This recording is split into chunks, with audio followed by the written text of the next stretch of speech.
मैदा। और मैदे खाने से क्या होता है बच्चों, मैदे में और आटे में एक बहुत छोटा सा डिफरेंस है जिससे मैदा बहुत ज्यादा नुकसान करता है, मैदा की बहुत ज्यादा बुराई होती है। क्यों मैदे को हम इतना खराब मानते हैं? क्योंकि उसमें फाइबर नहीं होता है और आटे में बहुत सारा फाइबर होता है and fibre is important for your digestion. तो जो बच्चे जो बड़े बहुत ज्यादा मैदे वाली चीजें खाते हैं उनका डाइजेशन वीक हो जाता है। अगर डाइजेशन वीक हो जाता है तो पूरी बॉडी में कोई भी बीमारी हो सकती है इंक्लूडिंग कैंसर। कैंसर एक बहुत खतरनाक बीमारी है, उसकी कॉजेज कहीं से भी आ सकता है वो। और ये छोटी छोटी चीजें हैं, अगर आप ध्यान नहीं रखते हैं तो उनसे कोई बड़ी बीमारी भी हो सकती है। तो आपको मैदा खाने के लिए मैं आपको मना कर रही हूँ, बट कुछ बच्चे ऐसे होते हैं जो बहुत ही आइडल होते हैं, वो खाना छोड़ भी देते हैं। बट कुछ बच्चे ऐसे होते हैं जो नहीं छोड़ सकते। आप लोग सब बच्चों से मैं पूछ रही हूँ, आप लोग मैदे वाली चीजें खाना कम कर सकते हैं? प्लीज रेज योर हैंड जो कम कर सकते हैं। सीनियर्स नहीं कम कर सकते हैं? बॉयज स्पेशली आप लोग कम भी नहीं कर सकते? आप जो हाथ खड़ा कर रहे हैं आप लोग उसको फॉलो करेंगे तो ही इसका फायदा। Please put down your hand. मैं एक चीज आपको और समझा रही हूँ, आप लोग कभी भी कोई भी मैदे वाली चीज खाओ तो प्लीज एक चीज का ध्यान रखा करो कि आप उसमें बहुत सारी वेजिटेबल्स डाल के खाओ। वेजिटेबल्स फाइबर रिच होती है और मैदे में फाइबर नहीं है, तो we can balance the fibre. Fibre का ही उसमें कम है, इसमें ज्यादा है, तो आप अगर फाइबर बैलेंस करोगे तो आपको कम नुकसान करेगा। For example if you are eating a Maggi और अगर आप वेजिटेबल मैगी खाते हो तो आपको कम नुकसान करेगी। समझ में आ रहा है मैं क्या बोल रही हूँ?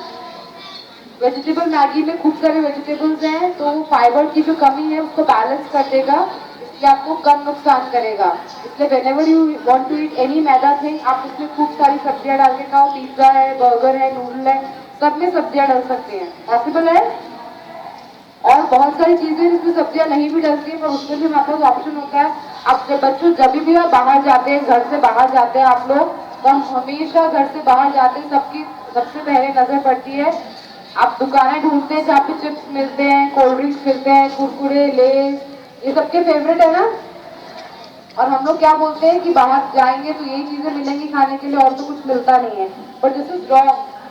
आप बाहर जाते हैं जब आपको फ्रूट्स भी मिल रहे होते हैं, आपको वहाँ पे सरस का पार्लर होता है, वहाँ छाछ भी मिल रही होती है, लस्सी भी मिल रही होती है, बट वो किसी को नजर नहीं आता है। हमें सिर्फ जंक फूड वाली चीजें ही नजर आती है। और मैं आपको वो भी खाने के लिए मना नहीं कर रही हूँ, आप उसको कम खा लो एंड डेवलप अ हैबिट। आप जो भी चीजें बाजार से खरीदते हो उसको शेयर करके खाया करो। अगर आप एक चिप्स का पैकेट भी 4 जनों में शेयर करोगे तो आपको कम नुकसान करेगा। आप उसके साथ में फ्रूट खा लोगे तो वो बिल्कुल नुकसान नहीं करेगा। तो आपको जो खाना है आप खाओ, पर थोड़ा सा दिमाग लगा के, थोड़ा सा ध्यान लगा के खाओगे तो आपको कम नुकसान करेगा। सबको समझ में आ रहा है? और जो दूसरा विटामिन है जिसमें एंटीऑक्सीडेंट है, विटामिन सी। विटामिन सी होता है सारे सिट्रस फ्रूट्स में, खट्टे फल। अभी आ रहा है ऑरेंज, आंवला, अमरूद, इन सब में बहुत सारा विटामिन सी है। जो बच्चे जो बड़े अगर रेगुलर विटामिन सी लेते हैं उनको सर्दी, खांसी, जुकाम, ये छोटे छोटे इन्फेक्शन हैं, इवन फीवर नहीं होता। और कैंसर जो बहुत बड़ी बीमारी है उससे भी वो बचाती है, क्योंकि उसमें वो सेल्स जो बीमारी बनाते हैं उसको खत्म कर देते हैं। विटामिन सी आपकी इम्यूनिटी, आपकी डिजीज से लड़ने की जो क्षमता होती है उसको बढ़ा देता है। इसलिए ये चीजें रेगुलर लेने से फायदा होगा। आप लोग सोचेंगे मैंने 1 वीक ले लिया तो ये कोई दवाई का कोर्स नहीं है कि 1 वीक ले लिया और आप ठीक हो गए। ये चीजें आपको रेगुलरली अपने लाइफस्टाइल में लानी पड़ेगी और ये बहुत ईजी है। स्पेशली नींबू एक ऐसी चीज है जो 12 महीने आती है और आप हमेशा आपके घर में भी रहती है, आप हमेशा खा सकते हैं नींबू के साथ में कोई भी चीज। आप दाल खाते हैं, सब्जी खाते हैं, सब चीजों में नींबू डल सकता है। और बेस्ट प्रैक्टिस क्या है सब लोगों के लिए घर में, आप लोग सब बड़े बच्चे हैं, आप लोगों को शिकंजी पसंद है, आती भी है बनानी, तो आप लोग एक प्रैक्टिस डेवलप करें कि आप लोग पूरे घर में सबके लिए नींबू पानी बनाएं। कोई बाहर से भी आता है तो stop serving T, coffee, cold drink, आप सबको नींबू पानी, छाछ ऐसी चीजें सर्व करो जो हेल्दी है। उससे क्या होगा, पूरी फैमिली जब एक साथ पिएगी तो पूरी फैमिली हेल्दी रहेगी। और किसी दिन आप बनाना भूल जाएंगे तो आपकी मम्मी बनाएंगी, आपके ब्रदर, आपके सिस्टर को भी बना सकते हैं ना। तो जो भी हम प्रैक्टिसेस अच्छी चाहते हैं अपनी लाइफ में लाना, तो पूरी फैमिली में लाओगे तो वो ज्यादा फ्रूटफुल रहेगी, आप उसको ज्यादा लंबे समय तक उसको फॉलो कर पाएंगे। तो जो तीसरा विटामिन है विटामिन ई। विटामिन ई का जो सोर्सेज होते हैं जिसमें भी ड्राई फ्रूट्स होते हैं, सूखे मेवे, और स्पेशली होता है वॉलनट और आलमंड, बादाम और अखरोट में। तो जिन बच्चों के घर में बादाम और अखरोट आते हैं, आप 5-5 बादाम और 1 अखरोट जिनका खा सकते हैं। बाकी जिनके घर में नहीं भी बादाम अखरोट आता है, बाकी की चीजें खाते भी हेल्दी रह सकते हैं। मैं आपको 5-6 चीजें और बता रही हूँ खाने की, जो एंटी कैंसरस है, एंटी बैक्टीरियल है। अगर आप उन्हें डेली खाएंगे तो आपकी बॉडी में कोई भी तरह का इन्फेक्शन कभी भी नहीं होगा। आप सबको सुनना है बच्चों। इसमें सबसे इम्पोर्टेंट है हल्दी। हल्दी पता है सबको क्या होती है? अगर कोई भी बच्चा है, कोई भी बड़ा डेली हल्दी वाला दूध देता है, दूध में थोड़ी सी चुटकी पर हल्दी डाल के, तो उसकी बॉडी में कोई भी तरह का इन्फेक्शन नहीं होता। हल्दी एंटीसेप्टिक होती है। हल्दी लेने से बॉडी में जितने भी बैक्टीरिया है जो बीमारियां प्रोड्यूस करते हैं उसको खत्म कर लेती है। तो हम लोग क्या करते हैं, जब भी हम बीमार होते हैं तभी हल्दी वाला दूध देते हैं। तो आपको वो प्रैक्टिस नहीं लानी है, आपको वो चीजें करनी जिससे बीमार नहीं पड़े। हम प्रिवेंशन की बात कर रहे हैं, हम ट्रीटमेंट की बात नहीं कर रहे हैं। क्योंकि कुछ बीमारियां ऐसी जिनका ट्रीटमेंट पॉसिबल नहीं है, लाइक कैंसर, उसको सिर्फ प्रिवेंट कर सकते हो आप उसको। अगर किसी को भी कैंसर हो जाता है तो उसका ट्रीटमेंट नहीं पॉसिबल है जब तक कि कोई प्राइमरी स्टेज में उसका पता नहीं चल जाए, एडवांस स्टेज में कहीं पर भी उसका ट्रीटमेंट पॉसिबल नहीं होता। तो बेटर है कि हम उसका प्रिवेंशन में ध्यान दें। बच्चों दूसरी चीज है तुलसी। तुलसी का पौधा देखा है सबने? अगर आप लोग डेली 4 से 5 पत्ते तुलसी के भी खाएंगे तो वो भी एंटी कैंसरस है, प्लस बॉडी में किसी भी तरह का इन्फेक्शन नहीं होगा। तीसरी चीज मैंने आपको दही बताई, curd. Again curd is also anti cancerous. Curd में भी बैक्टीरिया होता है जो आपकी बॉडी के बैड बैक्टीरिया को मार देता है। बच्चों चौथी चीज है दाना मेथी। दाना मेथी नाम सुना है? मेथी दाना किसी भी फॉर्म में खा सकते हैं आप। उसको उसकी सब्जी बना के, उसको स्प्राउट अंकुरित करके, उसको पाउडर के फॉर्म में, सीड्स के फॉर्म में, किसी भी फॉर्म में खाओगे आप तो वो आपको हेल्प करेगी आपको डिजीजेस से लड़ने में। प्लस हमारी कंट्री में डायबिटीज, शुगर की बीमारी सुनी है आपने? हमारी कंट्री को डायबिटीज का कैपिटल बोलते हैं, बहुत ज्यादा, इवन बच्चों में। अभी हमको लग रहा है कि हमें ये सब चीजें नहीं हो सकती है, बट डायबिटीज बच्चों में भी हो रही है अभी। और जिन बच्चों का वेट ज्यादा होता है, स्पेशली एक्टिविटी कम होती है, वेट ज्यादा होता है, उनमें और ज्यादा चांसेस बढ़ जाते हैं। तो उसके लिए अगर आप रेगुलरली अभी से भी थोड़ा थोड़ा दाना मेथी खाएंगे ना, तो आप इन बीमारियों से दूर रहेंगे। और आपके घर में किसी को भी शुगर की प्रॉब्लम है तो आप उनको भी सजेस्ट करेंगे तो उनकी शुगर लेवल कंट्रोल में रहेंगे, बढ़ेंगे नहीं। ठीक है? और आप क्या कर सकते हैं, सोयाबीन एक बहुत अच्छी चीज है। Soybean is richest source of protein. जितने भी बच्चे यहाँ पे सब ग्रोइंग एज में हैं, सबको अच्छी हाइट चाहिए, अच्छी ग्रोथ चाहिए। तो अच्छी ग्रोथ के लिए प्रोटीन बहुत इम्पोर्टेंट है। वेजिटेरियन सोर्सेज में प्रोटीन अच्छा नहीं होता है, इसमें बेस्ट होता है सोयाबीन में। और सोयाबीन को बेस्ट तरीका खाने का कि आपका जो रेगुलर व्हीट फ्लावर होता है जिसकी आप रोटी खाते हैं, उसी में आप सोयाबीन का फ्लावर मिक्स कर लीजिए। 10 kg of wheat flour and 1 kg of soybean flower. तो आप रेगुलरली अगर इसकी रोटी, इसकी चपाती खाएंगे तो आपके अंदर जो डेली सोयाबीन जाएगा तभी आपकी प्रोटीन की रिक्वायरमेंट पूरी होगी।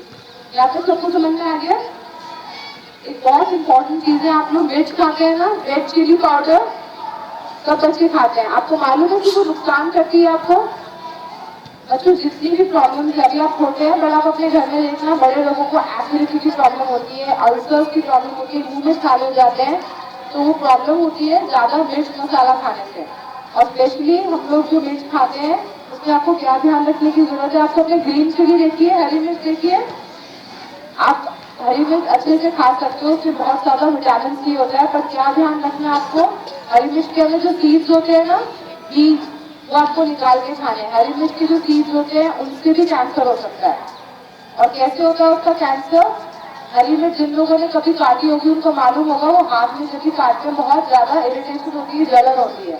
वो वैसा ही सेम अंदर जाके भी आपके स्टमक की लाइनिंग इतनी ज्यादा वो स्ट्रॉन्ग होता है कि आपकी स्टमक की लाइनिंग को वो रप्चर कर सकता है। तो वो जो सीड्स होते हैं अगर आप वो निकाल के खाओगे तो वो हेल्दी है, बट अगर वो सीड्स के समेत खाओगे तो हरी मिर्च भी बहुत अनहेल्दी है। तो आपको हेल्दी रहना है, आप मिर्च खाओ, आपको टेस्टी फूड खाना है। आपको ग्रीन चिलीज खा सकते हो, बट प्लीज रिमूव दो सीड्स। और आपको रेड चिली पाउडर कम से कम खाना है।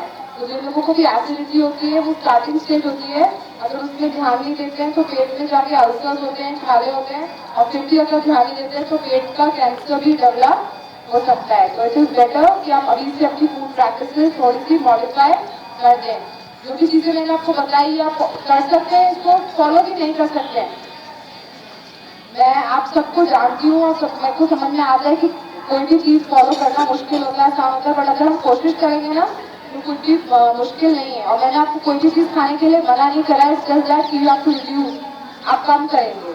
और एक चीज़ ध्यान रखना, आप जितनी भी बाहर की चीज़ें खाते हैं ना, स्पेशली जो फ्राइड होती है, बाहर की कचौरी समोसे आपने देखे हैं, जो जिस तेल में वो लोग तलते हैं, उस तेल का कलर कैसा होता है, वो बिल्कुल ब्लैक कलर का होता है।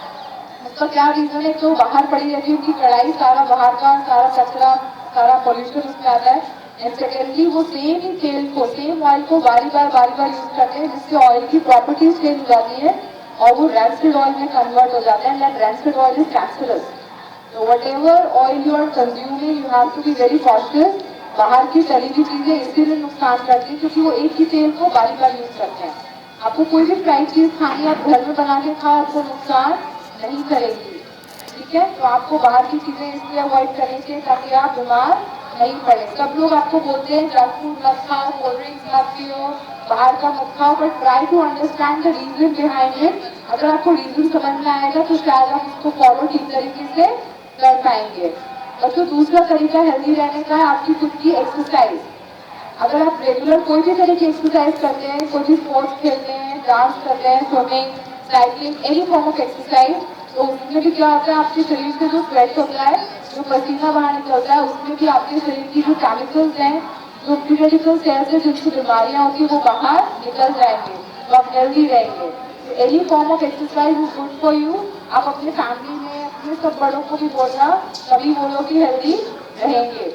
तीसरी चीज हेल्दी रहने के लिए खुद की साफ सफाई, अपनी क्लीनलीनेस, हाथ धो के खाना, नेल्स कटे रहना है, बहुत छोटी छोटी चीजें हैं, बट हम लोग कभी कभी ध्यान नहीं देते हैं, तो you have to be very careful. और स्पेशली अब जब बाहर खाओ तो बाहर का खाना ढका हुआ नहीं होता है, तो खुला रहता है, उसमें मक्खी मच्छर का बैठे रहते हैं। जितने भी बच्चों को प्रॉब्लम होती है फूड पॉइजनिंग की, पेट दुख रहा है, वॉमिटिंग्स हो रही है, लूज मोशन हो रहे हैं, ये सब बाहर के खाने की वजह से होता है। स्पेशली बाहर का पानी जो भी पीते हो आप लोग, वो भी आपको नहीं लेना चाहिए। आप जब भी बाहर जाओ प्लीज अपने घर से पानी लेके जाया करो। सबसे ज्यादा बीमारियां होती है खराब पानी पीने की वजह से। और ये छोटे छोटे इन्फेक्शन है ठीक हो भी जाते हैं, पर आपको अगर कंटिन्यूसली इसी तरह की प्रैक्टिस करेंगे तो इन्फेक्शन ये भी ठीक नहीं हो पाएंगे। सबको समझ में आया मैंने क्या बोला?